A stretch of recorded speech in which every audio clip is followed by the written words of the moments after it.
How's it going, everybody? This is Ray with Houston Film Fanatics, and today we are talking Forbidden Broadway, Merrily, We Stole a Song.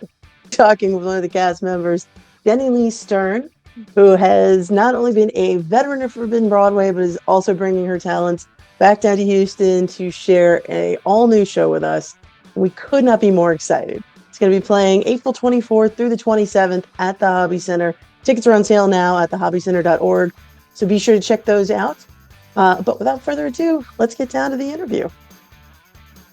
Well, I really, really appreciate you taking the time to do this. Very, very Sure. excited for Forbidden Broadway to come to Houston.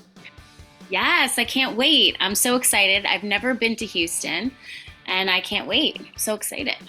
Well, you're picking a good time because it's not like, sitting in the middle of the oven hot yet. We're still in kind of it's sort of nice to be outside weather. So that's Oh, really? Okay. So that's good news because we had one nice day here a couple days ago and we're still in like a real serious winter. So God, I just long for a winter. Anytime you want to trade, we'll do like a let's house do swap. it. Let's do a Freaky Friday. I'm ready. Also, I've got to say you have the best background of anybody Oh I my have gosh, ever thank you spoken so to. much. I love Oh, this. huge compliment. Thank you. Just my own little corner, you know. You know what? It's perfect. Uh, all right, so let's go ahead and jump in. Forbidden Broadway, Merrily, We Stole a Song. Also, I had to practice saying that like 4 times because I screwed it up at least 3 out of 4. So that was I screwed up at least 3 out of 4 performances, so it's okay. incredible. Okay, so before we get too deep into this, I know there may be a lot of people out there that may still be unfamiliar with what Forbidden Broadway is. So can you just tell us a little bit about what people can expect with Forbidden Broadway? Yes, so the way that I describe Forbidden Broadway to civilians is it's like Saturday Night Live of Broadway. So we take the current season of Broadway and do spoofs and parodies on that. We do commentary on general Broadway as a whole in regards to just, the politics of Broadway or the what's sort of happening, thematically on Broadway. And then, of course, we do our throwbacks to all of your favorite vintage Broadway stars who are still current stars as well, right? Bernadette Peters, Patti LuPone, Liza Minnelli, Elaine Stritch, Barbara Streisand, all the greats. So, in a single season, I could be playing like Philippa Sue and Sutton Foster and Elaine Stritch and Angela Lansbury. So, you get the whole gamut, right? I love that. I mean, and honestly, that is probably the best way I've ever heard it described. So that's really fun. Oh, I like that. yeah.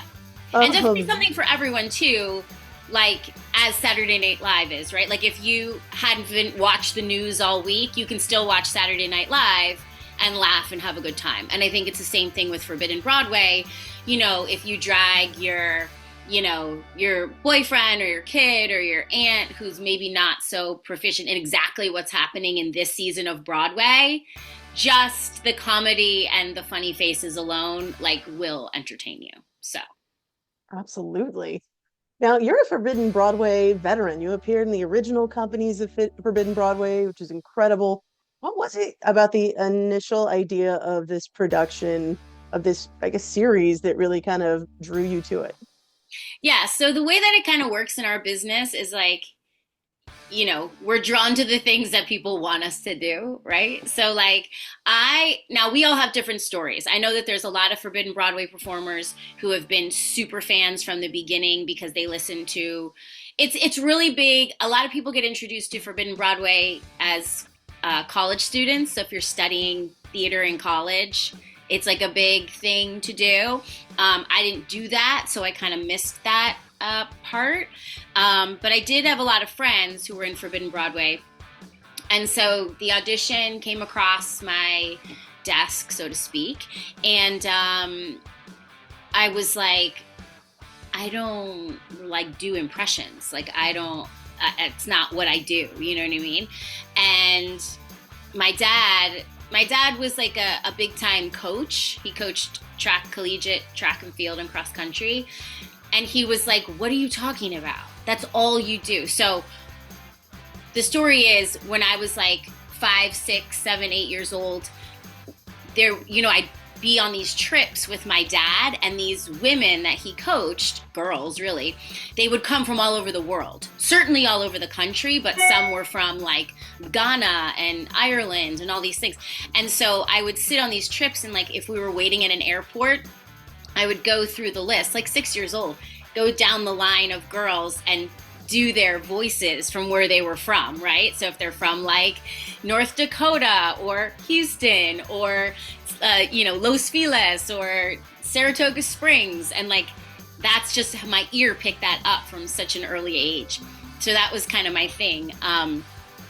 And so then I did have one of the veterans before me. His name's Craig Laurie, who had done a few incarnations. He kind of coached me on how to like pick out a specific impression and hone in on it. One of my tricks is muting the sound and watching the shape of the person's mouth when they speak, and then trying to visualize my mouth doing that same thing. My mom's actually a speech pathologist, so like linguistics were very big in our house, and how to properly speak and pronounce things. So that's kind of always been in my vortex. And then the other trick that I do is I'll watch 3 drag queens impersonate the same diva. And then of those 3, I try to pick out like a common through line, because sometimes it's not always the most authentic impression that is effective, but it's what we think is the authentic. Does that make sense? 100%. You know what I mean? Like if you're actually having a conversation with Liza Minnelli, it's not going to be the exact same of what we think she sounds like. And that's what my job is, to make you connect with what you think in your head that she sounds like, right? I love that. I play Patsy Cline a lot, not in Forbidden Broadway, but in like, in another part of my performing career.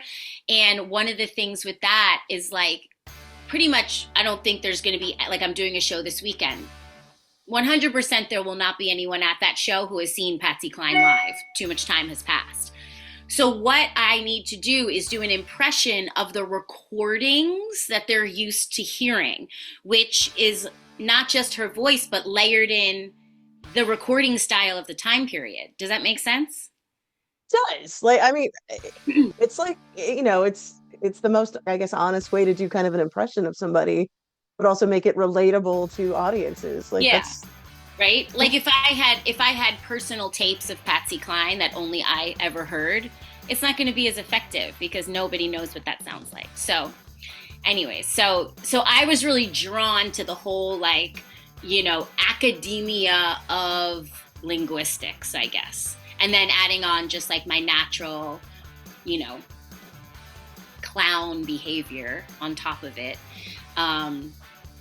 So that's what kind of keeps me coming back for more. And just to keep learning and keep getting better and better and keep adding new characters to my portfolio. And it's just, and I just love working with Gerard and John and these people that I've now worked with, for 15 years. So gotta be like coming back to family after a while, 100%. And they are family for sure.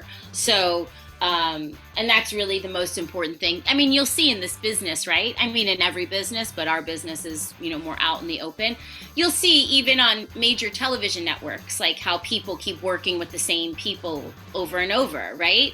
Because it's once you have that chemistry and that dynamic, that's more important almost than the performance, right? Because we're working with each other in very close quarters for long periods of time. So.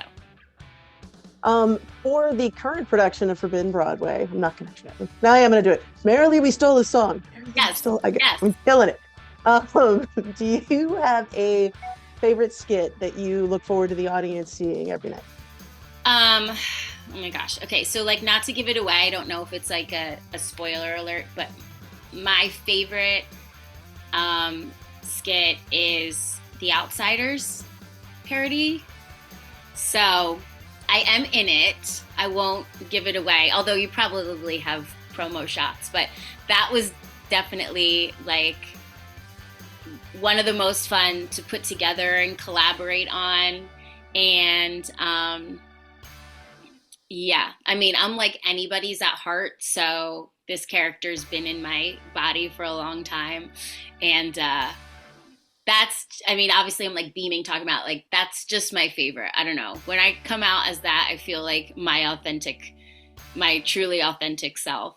It's also fun to do. I also tend to like the parodies where I'm not playing such a famous person, right? Because like in this particular show, I mean, I do Bernadette Peters, Patti LuPone, Angela Lansbury, right? And so there's like a lot of Yes. people that come to the show that want to be entertained, but then there's a lot of people that come to the show and they're like, because there's a lot of people that do those impressions, right? So it's a lot of pressure. These are like iconic divas, and like I owe them a certain amount of like respect and skill. So sometimes in these other numbers where I can just like lay back a little bit and just be goofy and fun, I like that too. Okay. So, what is it that you do exactly to kind of warm up and prepare for going on stage for a show like this? Um, So the thing with Forbidden Broadway is there's no arc to the show in terms of your performance, right? Even the hardest vocal roles that would be what, like Judas in Jesus Christ Superstar or Ava Perón or something like that. There's like a naturally written arc that happens to like kind of warm up your voice, and then there's your 11 o'clock number, and then you kind of have like the falling action. Well, with Forbidden Broadway, every single time you go out on stage, you're doing an 11 o'clock number, whether it's physical, whether it's vocal. And the time that you have off stage, because there's only four of us, you're frantically changing. Or, I mean, if you're very, very, very lucky, you might be getting a quick pee break in or something, grabbing some water and going back on stage. Because you know, Forbidden Broadway, when it started out, was kind of like everybody in like basic black cocktail attire, and they would add like a prop or an apron or a hat or something like that. You know, 2025 Forbidden Broadway, we've now taken it to a whole nother level where, you know, we have body mics and a different wig for every single number, and we're changing shoes and jewelry and sometimes makeup plots, right? Depending on the character. So, there's not a lot of time backstage, so just the best way that I can prepare kind of starts way before the show starts. Like, so I've been like on a hiatus from Forbidden Broadway since the winter, or since November. So we did one weekend in Boston, but I just need to get myself in like my peak physical and vocal shape. Oh, Which yeah. is basically like training for anything else that an athlete would train for. Because, I mean, when you come and see the show, my track for sure, I mean, I can't speak for the others, but, you know, it's a really athletic role in like voice and body. So I just, you know, like today, I like start back on I have 3 weeks, you know, 21 days to get ready to like, you know, so I'm in like working out every day and like watching what I eat and like making sure my vocal health is where that needs to be in terms of, you know, like cutting back on things that maybe aren't so good for your voice, and like coffee and alcohol, and then adding things in that are supposed to be good for you, like water. And yeah, just, you know, staying at my peak physical condition so that I can be ready for the show, right? And then just getting in a spot where I feel like mentally prepared, because it's not, again, it's not, you're not preparing for one character, right? Like if you're playing Frankie Valli on Broadway and all the guys have the same kind of routine where they're like pulling their tongue and they're doing this and they're warming up and they're warming down in the same way, you know, I'm going out there, like I said, I'm singing Bernadette Peters, I'm belting Patti LuPone, I'm speaking in this, you know, Angela Lansbury dialect, and then I'm out here doing like gymnastics and or you know, like full drag ballroom choreography for cats, and it's like all over the place, right? So I just kind of need my body to be prepared for anything. And so maybe 15 years ago that was a little bit easier, but honey, nobody's getting any younger, so we need to like focus on focus on what we got to do. That's incredible. And honestly, like I don't know if you've ever seen that meme where they are joking about like, every year for the Olympics, we got to have just one regular person compete so you can understand the pure athletic level of the people that are actually competing. We need to do a Forbidden Broadway where we just have one regular person that we just pull up on stage and say, go. See how many Yeah. skits they can But I mean, make. for Broadway in general, look what happens when they try to put movie stars on Broadway who have never done theater before. Yeah, yeah. Even just in a play, they can't do it. 8 shows a week, 6 days a week is not for the weary, honey. Like it's a look. I'm not saying it's, you know, pediatric neuroscience by any means, but it's different. Absolutely. It's a physical and mental and like emotional skill that needs to be honed. For me, I've been in this business professionally since I was 11 years old. So like, I've built up a stamina at this point. Oh, sure. That is incredible. I don't even know if are you allowed to tell us how many skits in total are in this production? Oh my gosh, how many numbers do we have? I mean, there's upwards of 20, I would say. Off the top of my head, I'm not sure. Like, if there's maybe 20 numbers, and we each play at least. I mean, I'm just guessing. Like, I probably play 10 characters minimum in 90 minutes or whatever. So that's incredible, truly.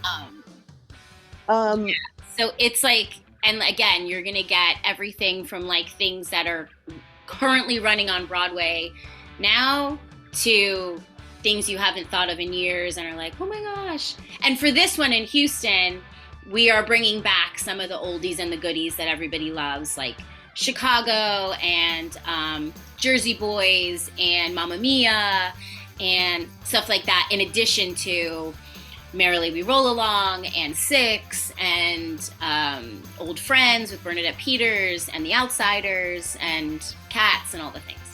So incredible. Now, I did hear a little rumor that Houston audiences may get to see you perform before the show comes to town. Oh my gosh, yes, I'm so excited. Okay, so I'm going to come into Houston a little bit early, and I'm going to be singing at the Astros game on April 21st. I think it's at 7:10, and I'm so excited for that. I'll be singing the national anthem. I'll also be singing the Canadian anthem because you're playing the Blue Jays. So that's really exciting. And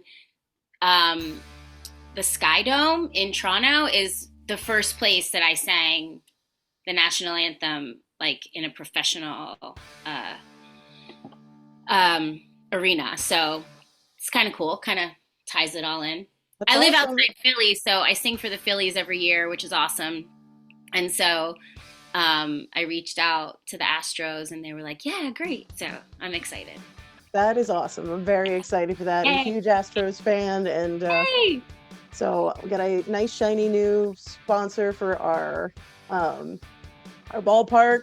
So it's a good time to be in there. Everything's nice, new, and fresh. Oh, I can't wait. I'm excited. What do I need to eat at an Astros game? Like, if you came to a Phillies game, I would say you got to get Chickies and Pete's, which is like cheesesteaks and like cheese fries. What would I want at an Astros game? You need to go up to like the upper level and get an El Tiempo margarita, but just be careful because they are potent. Okay. I'm a professional, so. And I mean, yeah. And then they get some tacos. Like, really. Tacos. Okay, great. Yeah, we're in Houston, so let's do it. All right. right. Get some Tex-Mex up in here. Noted. And then I have a full day to recover before I even need to be at rehearsal. So I'm going to enjoy Houston. We're actually going to take a little road trip up to Austin. I have a friend that's there. So yeah, we're all over the place. It's going to be great. And what should I do? What should we do in Houston if we have a night off or a day off? Oh man. Okay. So for a night off, I always recommend Pappasitos. And it's funny because normally I ask people if they're from Houston in these interviews. I'm like, where should you go? Pappasitos comes up a lot. Okay. So awesome fajitas, awesome drinks. I mean, really, if you're looking for shopping, you got to hit up the Galleria. If you're looking for just some like chill downtime. We have so many really nice bars and great patio weather going on right now. But I mean, Papacitos is the place. Papacitos Right. is my jam. Do it. Let's do it.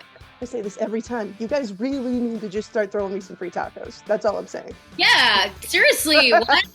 Hashtag this is not an ad, but should be.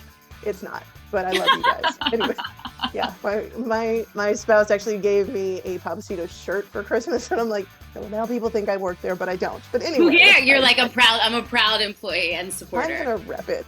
Yeah. Okay, so I know you are crazy busy, and I don't want to take up any more of your time. So my final question is, why do you think Houston audiences need to come on out and see Forbidden Broadway? Merrily, we stole a song. Well, as always, I mean, what is better on earth than laughing, right? So, especially, look, everybody's going through their own thing right now, right? Like individually, um, societally, and not speaking for whatever anyone else is going for. But look, laughter is never gonna be a bad thing, and 1,000% you will laugh when you come to the show. And I mean, honestly, you will, Broadway fan or not. This is we do like a little bit of a different finale in this version that is quite poignant and quite telling, with coming from no specific lens, just about the future of Broadway, but sort of parallels with the future of just like yourself and society. So you will come, you will laugh, you will have a good time, and yeah, you'll definitely be walking out humming a little things. I think it's going to make you really want to, see more Broadway, or if you've never seen Broadway before, like get into it. And again, it's a great show for theater fans and non-theater fans alike. If you like having a good time and you like laughing, you should come. If you don't like those things, I mean, you figure yourself out and then go do something really sad and boring, I guess. That was incredible. And well, there you have it, guys. Come be fun. The cast of Forbidden Broadway, Merrily We Stole a Song. It's going to be in town April 24th through the 27th at the Hobby Center. You can get your tickets at thehobbycenter.org. Jenny, you're incredible, and I'm so excited to have you in Houston. Will we see you at the show? Absolutely will. Yes. All right. Well, make sure you tell us when and stay after, and maybe we'll go to Papacitos together. I love it. Let's do it. Amazing. Drinks on me. Yes, let's do it. I'm excited. Thank you so much for your time. All right. And we'll see you real soon. Thank you. Bye-bye. Bye-bye.